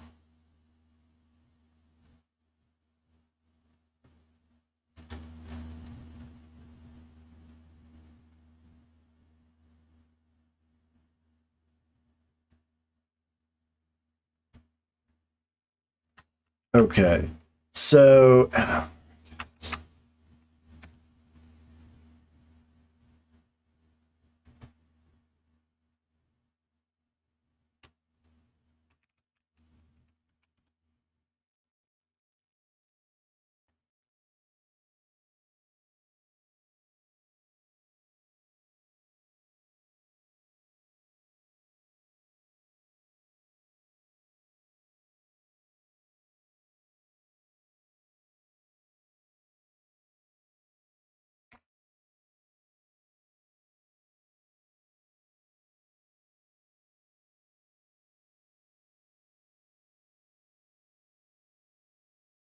relative. Those are relative or interrogative pronouns. Okay, so Davey. Well, just in terms of what they are in Greek, I'm looking for if they are, whatever, who, whom, those kind of words are the relative and interrogative pronouns. So it's probably what we call relative pronouns. I'd have to do a little bit of research to check on the Greek part of that, since obviously I know almost no Greek, but I believe we're talking about relative pronouns. So, Davey, that is not a ludicrous question at all. It is considered. They are considered dialects. We were talking earlier, I think before you came, about the idea of a fuzzy category, and the notion of what's a language is definitely a fuzzy category. There are no hard boundaries for what constitutes this is one language and that's a totally distinct language. However, an easy rule of thumb is if speakers from the different areas can more or less understand each other with minimal confusion, then it's just two varieties of the same language, right? So in that respect, English and British English are merely dialects. There are minor grammatical differences between the two languages. Most of the differences between British and American English are in vocabulary which we talked about last week, and pronunciation, right? Yeah, that's a traditional definition, and that has some virtue. The language is dialect with a army and a navy. However, there are plenty of counterexamples to that, right? Consider Welsh, for example, right? Jamaican English is a dialect. That's getting, however, you have Creole there, and that is getting on the fuzzy boundaries, right? When does something become a totally different language? So let me give you a few examples. Like, we talked about the idea of comprehensibility. Now, to an American who has never been exposed to British dialects, some of them can be bloody indecipherable, right? Consider something like Geordie, right? Or some Liverpudlian English or something like that. It can be, somebody from Leeds can be really hard for an American who's never heard Scouse. Perfect, Davey. Yes, exactly. Those varieties of English, or Orkney, right? Like, does Orkney even count as English anymore? Yeah. So Jamaican, there's Jamaican English, and then there's a kind of Creole, and the two sort of blend into each other, right? And it can definitely be, at the extremes, it can definitely be hard to understand what's going on. And to give you some other examples of why the concept of language can be fuzzy, consider the Germanic. Consider what's normally called German, as it is spoken not in the sort of standard varieties of, like Hochdeutsch, spoken in Berlin or in Vienna. I mean, not, the sort of standard varieties there, but as a variety of local dialects spoken in a continuum from, say, the border with Belgium, migrating across in a big arc over to the east and south, right? What you find is if you go from community to community, Bavarian German scares a lot of people, right? It's hard. That Southern German stuff can be tough. But what you find is as you go from adjacent community to adjacent community, if you were to sort of walk and do a walking tour of this area, every adjacent area can perfectly understand the next one over, right? However, the two ends, like the people speaking German in the westernmost part, right next to Belgium, and the people in sort of southern Austria can't understand each other when they are speaking in their local dialects. If they're speaking the sort of standardized school German form, they can, right?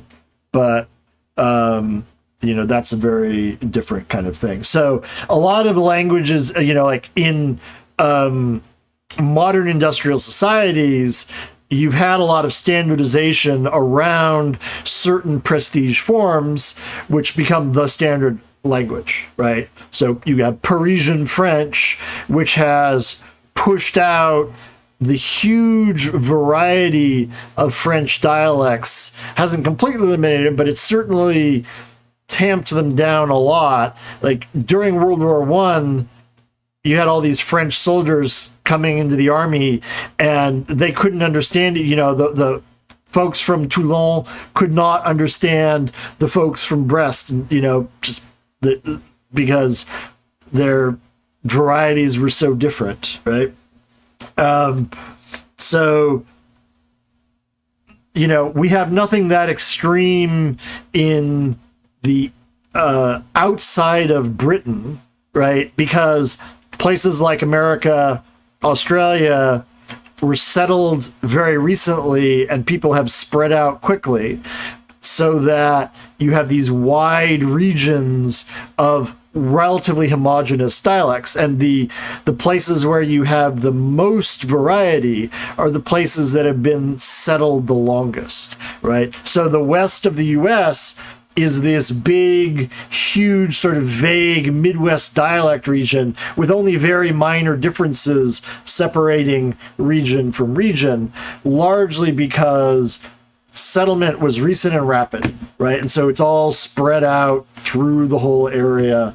And there's been continual migration in to sort of keep things leveled, right? Whereas in a place like, say, Boston, or, it develops its own, or New York has developed its own distinct variety because the people have been living there generation after generation in that community and not moving around a lot for a long time, right? And England has even more of that, right? Since obviously English goes back even further, right? Quebec, yes.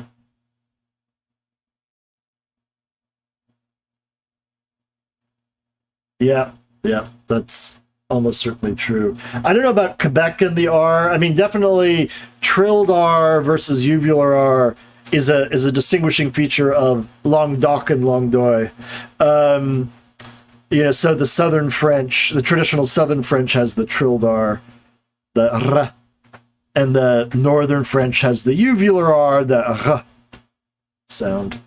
Right? Okay. Back to pronouns, at least until you guys distract me again, which I'm perfectly happy to do, by the way. So we talked about, anytime you have relocations, it's going to do that kind of thing for language. So we talked about singular versus plural pronouns, right? We also would have what's called person. First person, second person, third person, right? First person is I, the person speaking. Second person is you, the person addressed. Third person is everyone else, right? Now, we also, for the third person, we have these traditional distinctions of gender for the singular, he, she, it. No gender distinctions in the plural, right? Which obviously is why a fair number of people these days prefer they for, singular usage, right? It's not in the traditional paradigms, but it's certainly has a long history of people using it in various ways. So nothing wrong with it. Now, there's also something that's called case. And we're going to talk about case, maybe not a lot, but we're going to talk about case when we talk about grammatical functions and we start to look at phrase and clause structure in the coming weeks. But really quickly, when we talk about the case of something, we're talking about a form that a word has to show its grammatical role in the sentence. So, I like her, she likes me, right? So I and she are subject forms that we use them when the role of that pronoun is the subject of the sentence. The formal term for that is the nominative case. Right? I like her. Her, that's the object or accusative form. All right, a traditional name for it. So the her is it, but when that same pronoun is in the subject, we use the she form. Right now, many languages use case. English only uses case for pronouns, so it's relegated to that one. Well, with the exception of the possessive, it's relegated to that one aspect of a special type of noun. In many other languages, you use case far more broadly, right? It applies to nouns, it can apply to adjectives. So these kinds of things change their forms depending on their role in the sentence, right? If you studied Latin or German, you've had to cope with these things, right? The genitive, by the way, is the formal name for the possessive, right? We'll talk probably next week about why genitive is a better name than possessive for these things, but notice that we have two forms of these pronouns, right? Or many of these things have two forms, right? Think about, when would you use my versus when would you use mine? Can you figure out the pattern for that?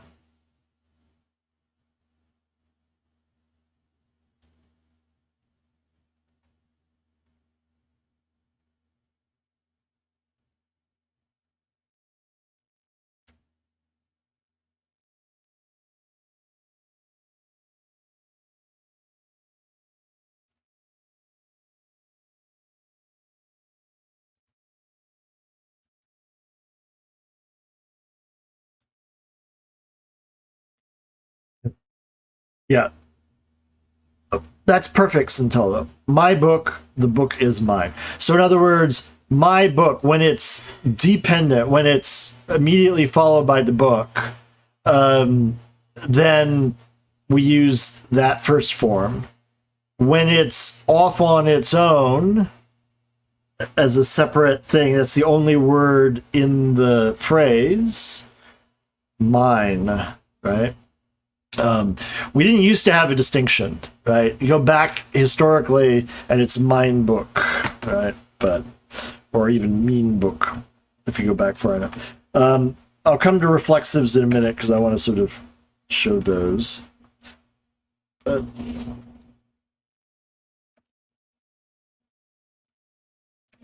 okay, so reflexive pronouns, they were in the list, but I wanted to, yep, same exact pattern, Davey, right? Your book, the book is yours. So we have the form that we use when it's what's called a determiner of the book versus, its own independent form.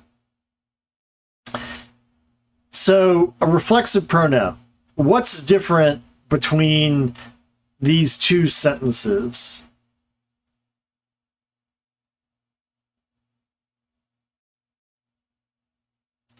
Yeah, myself is what we call a reflexive pronoun. So all the self forms are called reflexive pronouns.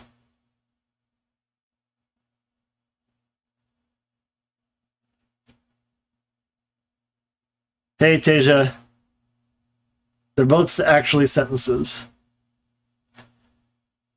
Yes, Santolo, exactly.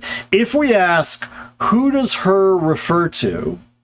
With that, if you did not know the story of Tilu 2, and we asked, who does this her refer to? Logically, it can be any person except Dina, right? Her cannot refer to Dina. Self-inflicting, yeah. Herself refers to Dina.